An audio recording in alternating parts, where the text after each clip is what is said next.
Bonjour à toutes et à tous. Pardon pour le bruit de tronçonneuse. C'est des amis qui coupent les arbres qui sont tombés à cause de la tempête Ciaran. Je voudrais aujourd'hui vous montrer comment je refais une petite plate-bande qui a souffert du gel et de la tempête, mais surtout du gel. Alors vous voyez, lui, pas de problème. De toute façon, je l'ai planté depuis la tempête. C'est un Aeonium pseudo-tabuliforme. Je pense qu'il va devenir énorme. D'ailleurs, ça rime pseudo-tabuliforme, énorme. Alors, il y a des Aeoniums qui ont complètement gelé. Lui, c'était un Percarneum guiaense. Il est foutu. Là, vous voyez, il y a un Castello PV varsare qui a quasiment entièrement gelé, sauf cette branche qui a tenu. Allez savoir pourquoi. Lui, qui est contre le mur, c'est aussi un Castello PV varsare, a presque entièrement tenu. Vous avez ce Leucoblepharum de Somalie qui va bien, ce Stuessi dont il faudra enlever un peu les branches, mais là, c'est pas à cause du gel, c'est à cause d'une floraison. Lui aussi, le pomme granate, c'est à cause de la floraison, mais il a un peu souffert du gel, etc., etc. Donc, les outils, une cisaille, un sécateur, ça fait comme ça, une petite serfouette, pioche, sans encore d'autres noms, mais qui ne me viennent pas à l'esprit maintenant, et une houe.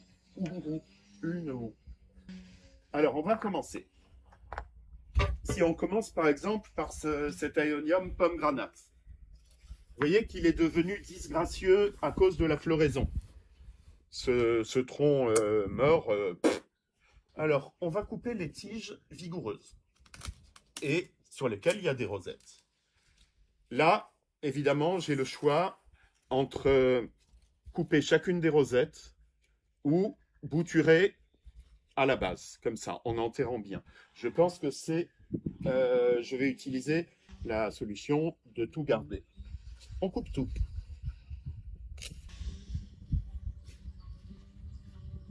Voilà. On coupe encore. Ça, c'est un petit rejet. Intéressant aussi. Alors, je remettrai peut-être pas tout sur place parce que je vais avoir trop de plantes, probablement. Là, ça, ici. Et il m'en reste encore 2-3. Vous voyez, ce sont vraiment des belles rosettes. Rappelez-vous que pour des boutures, il n'y a pas de limite de taille pour des rosettes. Vous pouvez bouturer des rosettes énormes. Elles prendront aussi bien que des rosettes petites. Là, c'est les deux dernières. Là, une petite. Hop. Et encore une minuscule que je vais détacher au doigt quand elles sont petites. Si vous coupez au sécateur, vous blessez trop. Donc, juste un petit coup comme ça. Ensuite, ça, j'ai même pas besoin de la cisaille. Je l'arrache. Je nettoierai l'herbe après. Je vais tout mettre sur le côté. Je pourrais aussi, je le ferai peut-être, bouturer ces pieds-là. Comme ils sont parfaitement sains et que j'ai enlevé la rosette, si je veux avoir plus de pommes granates, je peux aussi les utiliser, mais ça, je le ferai plutôt dans un pot. Là, il y a ce Percarneum guiaense. Je serai obligé de vider le pot parce qu'il était tellement énorme que si j'essaye de l'arracher, je m'en sortirai pas. Il y a un érigeron qui a profité de sa mort pour s'installer, vous voyez, cet érigeron. Et là, j'ai plein de graines qui tombent d'érigeron. Donc celui-là, je vais l'enlever parce qu'il va nous gêner pour le travail. Hop. Voilà. Bon, c'est un petit chantier, mais on a le même topo avec ce Durango qui est ici. Vous voyez, tout ça gelé. Donc, on va récupérer les rosettes vivantes. Ça, c'est mort. Ça, on coupe. Ça vient presque tout seul. Hein. Non, là, ça ne vient pas tout seul. on met les rosettes là-bas. Vous voyez que je ne suis pas très précautionneux, mais les aéoniums ne m'en veulent pas. Là, on va donner un petit coup.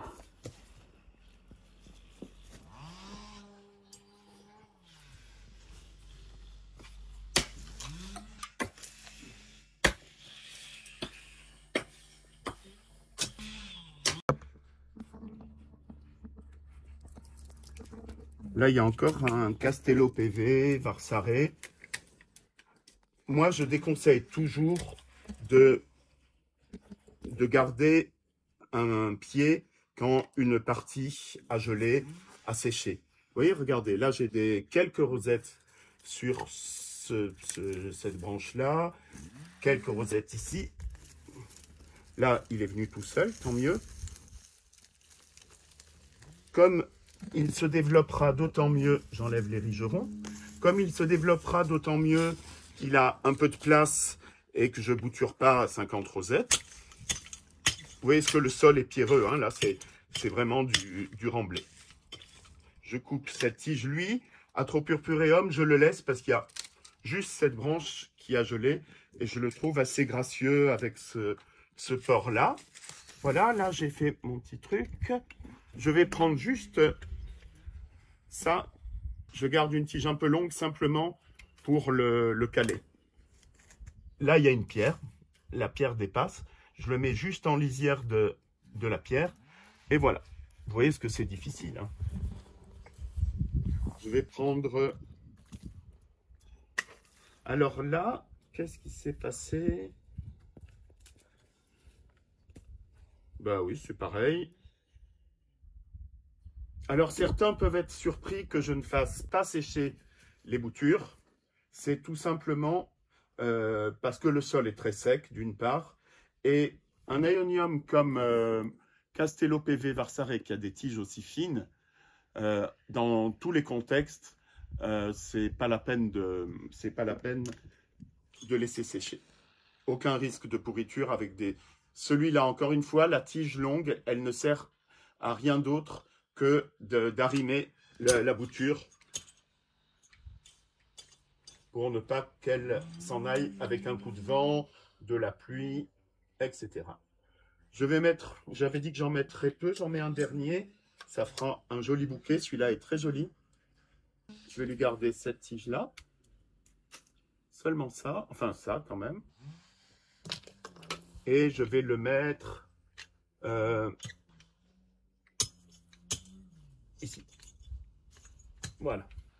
En limite de la pierre. Là, pareil.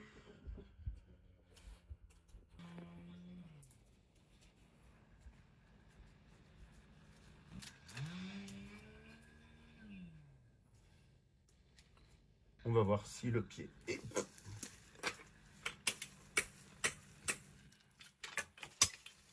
Et là, vraiment, ça ne sert à rien que je mette tout ça. Je le récupérerai pour une autre partie du jardin. Je vais mettre que ça, juste cette rosette-là, et ça suffira.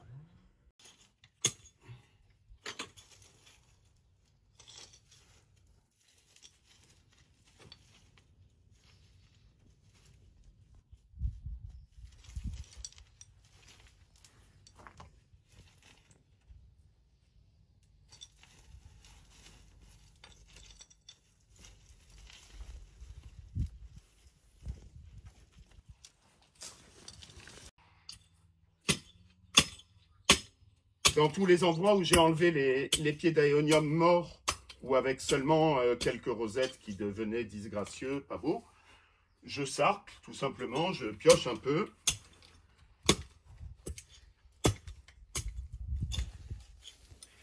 Et bientôt, notre terrain va être prêt pour la replantation. Vous voyez que c'est franchement pas sorcier.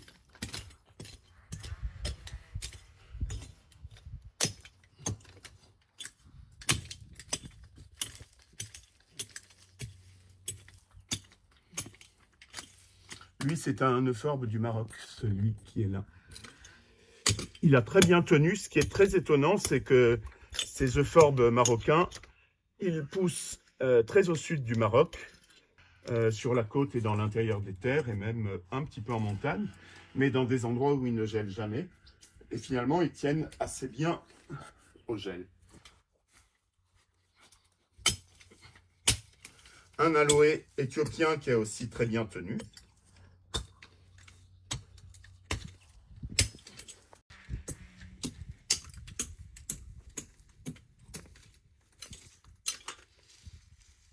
Cette fois-ci, je vais faire une chose qu'habituellement je dis de ne pas faire, mais vous comprenez que les meilleures règles ont des exceptions, et c'est le discernement en fonction du port d'une plante. Là, c'est une partie d'un Castello PV qui avait bien raciné. Ça s'était dissocié il s'était dissocié du pied mère, et la seule branche qui n'avait pas gelé a raciné. Donc moi, je considère que c'est un plan, et ce que je fais là, si j'arrive à ouvrir le sécateur, qui se coince toujours, ce que je fais là, je coupe cette partie morte, et je garde la partie où ça a commencé à raciner. Je fais un trou un peu profond. Après, la partie souterraine va probablement mourir, et il va faire des nouvelles racines plus près des rosettes. Mais pour le moment, je la laisse. Alors, il y a des pierres partout, hein. Voilà. Comme ça, il sera très bien. Contre la pierre, c'est joli. Et il bénéficiera d'un peu... Alors, j'ai pas du tout centré. C'est fait exprès parce que les aéoniums sont suffisamment géométriques par eux-mêmes pour pas qu'on en rajoute. Donc, l'aspect un peu, pas déséquilibré, mais pas trop formel. Moi, je fais pas des jardins à la française avec des aéoniums. Maintenant, regardez, je vais vous montrer tout ce qui nous reste de bouture. Regardez ça. Hop, je m'enlève. Tiane, tu peux peut-être montrer le lot de boutures que j'ai. Ce qui fait que j'ai beaucoup plus de boutures qu'il ne m'en faut pour regarder tout ça. Donc j'aurai un crédit de bouture pour d'autres endroits du jardin parce que il y en a trop. Nous allons commencer à les planter. Ici, je vais montrer celui-ci que j'ai oublié. Il commence à être un peu grand. Pardon, je passe devant la caméra. Hop.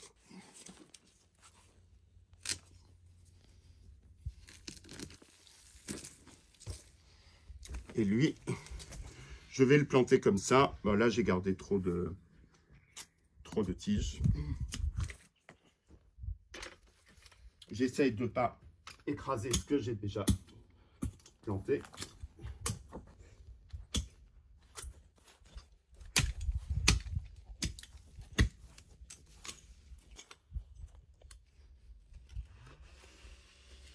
Les rosettes près du sol. Éventuellement, si je trouve une pierre pour le caler,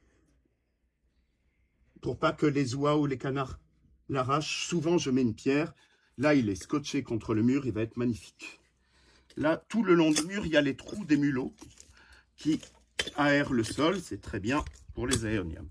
Celui-ci, j'avais décidé de le laisser. Je cherche le sécateur. J'ai décidé de le laisser vraiment parce que c'est un Leucoblepharum somali. Juste, je le nettoie. Mais là, il a fait tellement d'efforts lui-même pour se refaire que je trouverais dommage de le décortiquer. Donc, je coupe tout simplement ce qui est sec pour ne pas que, parce que c'est moche. L'aéonium de Roscoff,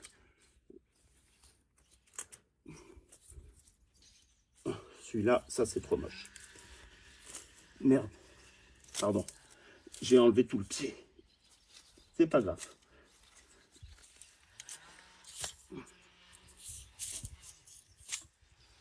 Je le mets là.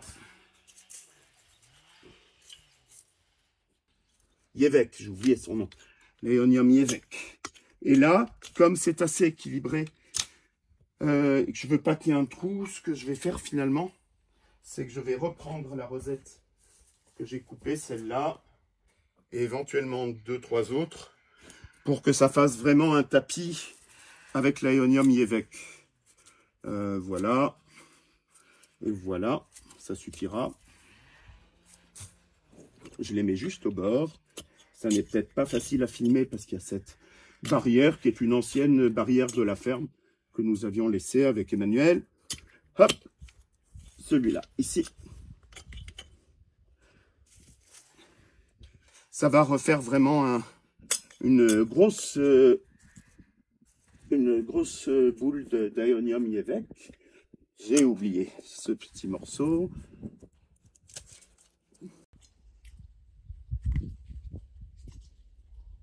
Là, j'ajoute 2-3 plantes nouvelles. Je vous explique pourquoi. Parce que si, je prends l'exemple de l'Aeonium velours. C'est l'Aeonium le plus courant avec Zwartkop. Ce que l'on fait souvent, à mon avis à tort, c'est qu'on a un énorme Aeonium velours, il est très facile et il ramifie beaucoup. Il y a un gel, on se retrouve avec plein de rosettes. Et l'erreur, c'est parce qu'on a plein de rosettes, de ne mettre plus que des Aeonium velours dans son jardin. Ici, je pourrais avoir la même chose, c'est-à-dire que comme j'ai, entre guillemets, gagné avec le nettoyage beaucoup de boutures des mêmes que ceux qui étaient avant, le but, c'est pas de faire un parterre avec tous les mêmes. Donc, certaines des boutures j'allais dire, en supplément, en extra que j'ai du fait de ce nettoyage, je vais les utiliser pour une autre partie du jardin. Là, vous voyez un Aeonium Zeus en plein repos avec un petit rejet comme le fait Undulatum, puisque Undulatum est son parent. Là, je le mets sur le trou des mulots. Je le mets à la surface pour ne pas enfouir le petit rejet. Et pour qu'il tienne, est-ce que la pierre va passer? Oui. Pour qu'il tienne, je mets ça. Et là, même les mulots ne pourront pas, une autre de l'autre côté, voilà. Les mulots, encore une, ne pourront pas le déterrer.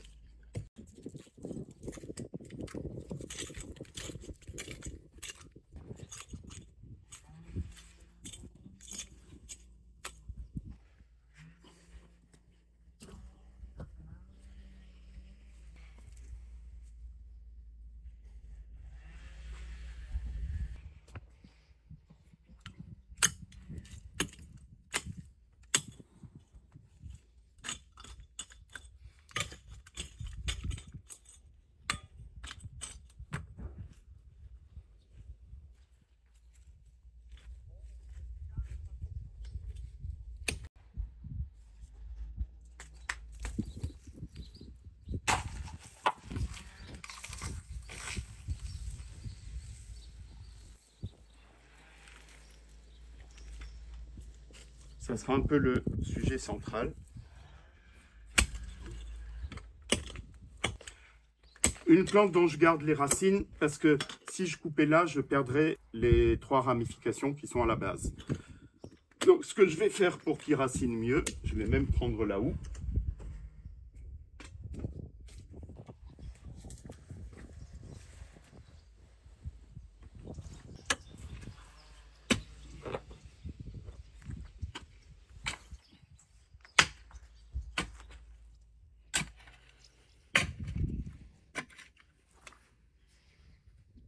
Et je l'enterre vraiment profond. Là aussi, ces racines vont mourir après, aucune importance. Les racines vont s'établir plus haut. Voilà.